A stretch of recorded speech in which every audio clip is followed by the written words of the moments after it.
रोशनपुर नाम के गांव में चंदा और शांति नाम की जिठानी और देवरानी रहती थी। चंदा का पति बहुत पैसे वाला था।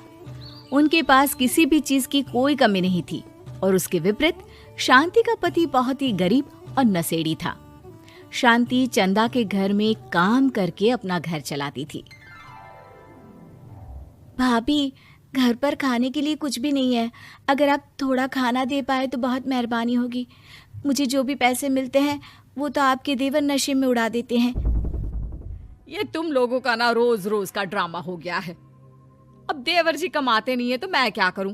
तुम्हारा पति तो तुम्हारी सारी कमाई दारू में उड़ा देता है। रहने दो भूखा उसे। अरे ऐसे मत बोलिए भाभी, आप तो जानती ही हैं कि वो मन के कितने साफ हैं, पर इस बेरोजगारी के कारण उन्हें दारू पीने की लत लग गई है।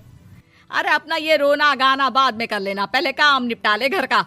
मेरा और टाइम खराब ना कर। जा गेहूं पीस ले, फिर तुझे कपड़े भी धोने हैं। शांति रसोई घर में जाकर गेहूं पीसने लगती है। पीसते पीसते कुछ गेहूं वहां कपड़ों में गिर जाते हैं, जिसे देखकर उसके दिमाग में एक आइडिया आता है। क्यों ना ऐसे ही थोड़े गेहूं मैं अपने पल्लू में बांधकर घर ले जाऊं, फिर एक बर्तन में जमा कर लूंगी और उसे पीसकर रोटी बना लूंगी। कुछ दिन तो ऐसे ही चलता रहा, मगर फिर एक दिन चंदा ने शांति को ऐसा करते हुए देख लिया। अरे पहले तो मुझे लगा तुम लोग बस गरीब हो, पर तुम लोग तो चोर भी हो। चोरनी कहीं की। मुझे तो लगता था तू गेहूं पिसती है, पर तू तो अपने पल्लू में गेहूं छुपाकर ले जाती है। निकल मेरे घर से। मुझे माफ कर दो भाभी, हमारे पास खाने के लिए एक दाना तक नहीं था, इसलिए मुझे ये सब करना पड़ा। अरे तुम लोग मेरे रिश्तेदार हो, इसीलिए दया कर कर तुझे मैंने अपने घर पे काम पर रख लिया, पर तू और तेरा पति हमारे खानदान का नाम मिट्टी में मिलाने पर उतारू हो चुके हैं। आपको मुझे जितनी गालियां देनी है दीजिए, मारना है तो मार भी लीजिए भाभी, पर मुझे काम से मत निकालिए। परिवार की बात है, वरना कोई और ऐसा काम करता ना तो धक्के मार कर कब से घर का बाहर निकाल दिया होता। रोते रोते शांति अपने घर चली जाती है, जहाँ उसका नशेड़ी पति कहता है, अरे कहाँ रह गई थी कामचोर? इतनी देर क्यों कर दी? आज पैसे लाई कि आज भी खाली हाथ वापस आ गई है? अपने हाथ दिखा। जरूर पैसे छुपा लिए ताकि मैं दारू ना पी पाऊं। नहीं जी, मैं आपसे क्यों छुपाऊंगी, और अभी आप दारू पीने की बात कर रहे हैं, उसी कारण तो आज हम लोगों की ये हालत हो गई है। किसी काम की नहीं है तू, बिना मार खाए समझेगी नहीं। रख, अभी तेरे होश ठिकाने लगाता हूँ। रामलाल शांति को बहुत मारता है। शांति का मन दुखी हो जाता है और वो गांव के तालाब के पास के एक पेड़ के नीचे बैठकर फूट फूट कर रोने लगती है। मैंने कभी किसी का बुरा नहीं किया, फिर भी भगवान मेरे साथ ऐसा क्यों कर रहा है?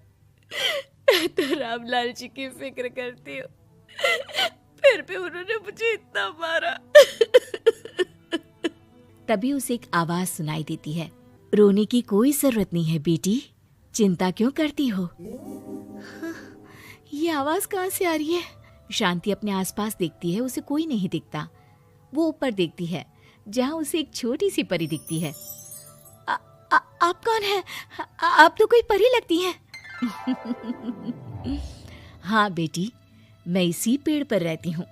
मैंने तुम्हारी सारी बात सुनी, अब तुम्हें फिक्र करने की कोई जरूरत नहीं। अपनी आंखें बंद करो। शांति आंखें बंद करती है और जादुई परी अपनी छड़ी घुमाती है। उसकी छड़ी घुमाते ही पेड़ के सारे पत्ते सुनहरे रंग के हो जाते हैं। परी उनमें से एक पत्ता तोड़ लेती है और फिर से अपनी छड़ी घुमाती है, जिसके कारण सारे पत्ते पहले की तरह साधारण से दिखने लगते हैं। आंखें खोलो बेटा। लो, इस पत्ते को ले जाकर अपने तकिए के नीचे रख देना। ये तो एक साधारण पत्ता है, इससे क्या होगा? ठीक है, अगर आप कहती हैं तो मैं इसे रख लेती हूँ। शांति उस पत्ते को लेकर अपने घर जाती है और अपने कमरे में तकिए के नीचे रखकर सो जाती है। सपने में उसे वही पेड़ वाली जादुई परी दिखाई देती है। बोलो शांति, क्या चाहिए तुम्हें? मैं चाहती हूँ हम बहुत अमीर हो जाए और मेरे पति नशा करना छोड़ दे, उन्हें कोई काम भी मिल जाए। कल जब तुम सुबह नींद से जागोगी, तुम्हारी इच्छा पूरी हो गई होगी। अगली सुबह शांति नींद से जागती है, अपने आसपास का नजारा देखकर चौंक जाती है। उसके बिस्तर पर चारों तरफ सोने चांदी रखे हुए थे।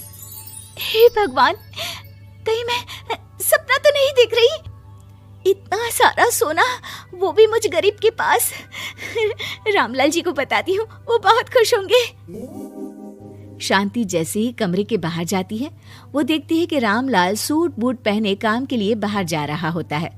मुझे शहर में एक नौकरी मिल गई है शांति, मुझे आने में देर हो जाएगी, घर का ध्यान रखना। और इस तरह शांति बहुत अच्छा जीवन बिताने लगती है। उसके पास अब किसी भी चीज की कमी नहीं रह जाती। रातों रात शांति के पास आए इतने पैसों को देखकर उसकी जिठानी उससे पूछती है, अरे क्यों रे शांति, कहीं बड़ा हाथ मारा है क्या? अचानक तुम लोगों के पास इतना पैसा कैसे आ गया? नहीं नहीं भाभी, ये सब तो जादुई परी के दिए हुए पत्ते का कमाल है। शांति जादुई पत्ते के बारे में सारी बात चंदा को बताती है, जिसे सुनकर चंदा के मन में लालच आ जाता है और वो झूठ मूठ रोते हुए उसी पेड़ के नीचे जाती है जहाँ उसकी रोने की आवाज सुनकर जादुई परी कहती है, क्या हुआ बेटा, क्यों रो रही हो? मैं बहुत गरीब हूँ, मेरे पति मुझे बहुत मारते हैं, अब मैं जीना नहीं चाहती। चिंता मत करो बेटा, अपनी आंखें बंद करो। जादुई परी चंदा को भी उसी पेड़ का एक पत्ता देती है और तकिए के नीचे रखने को कहती है। चंदा उस पत्ते को लाकर अपने तकिए के नीचे रख लेती है और अगली सुबह जब उठती है तो उसके कमरे में चारों तरफ सांप बिच्छू रहते हैं। अरे बचाओ बचाओ, कोई मुझे बचाओ, ये कैसा पत्ता है जिसे लाने के बाद उस गरीब शांति के पास तो इतना सारा सोना आ गया, और मेरे चारों तरफ ये सांप बिच्छू, अरे कोई बचाओ। चंदा अपनी जान बचाती हुई शांति के पास जाती है। चलिए भाभी, मुझे लगता है आपके घर में सांप बिच्छू को बस जादुई परी ही हटा सकती है। दोनों मिलकर जादुई परी के पास जाते हैं। ये सब तुम्हारे बुरे इरादों का नतीजा है चंदा।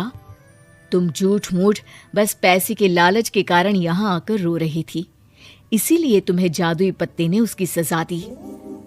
अरे मुझे माफ कर दीजिए जादुई परी, मेरे मन में लालच आ गया था। अरे शांति, तुम भी मुझे माफ कर दो, मैंने तुम्हारे साथ बहुत गलत किया है, फिर भी तुम मेरी मदद के लिए आई।